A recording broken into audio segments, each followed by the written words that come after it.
बांगडा कढी कमी वेळात मस्त टेस्टी स्पायसी कशी बनवते ते बघूया। पहिल्यांदा बांगडा विकत घेताना मी ते चेक करून घेतली, खराब तर नाही ना। ती घरी आणल्यानंतर स्वच्छ पाण्याने धुवून घेतलं।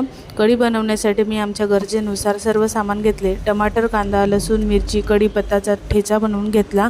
मी घरगुती तिखट आणि मच्छी कढी मसाला, जिरे, चिंच भिजत ठेवली। पहिल्यांदा कढईमध्ये तेल गरम करून घेतले। गरम झाल्यावर त्यात जिरे टाकले, लसूण मिरचीचा ठेचा टाकल्यानंतर सर्व मसाले टाकले। गॅस बारीक करून घेतला। कांदा टाकला, 5 मिनिट झाकण ठेवून घेतल्यानंतर टमाटर टाकले, परत झाकण ठेवून तेल सुटेपर्यंत शिजवू दिले।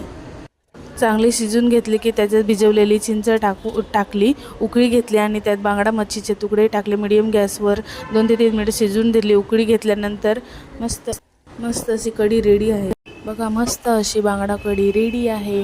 तुम्ही चॅनलवर नवीन असेल तर सबस्क्राईब करा, लाईक करा, शेअर करा। Bye bye, take care.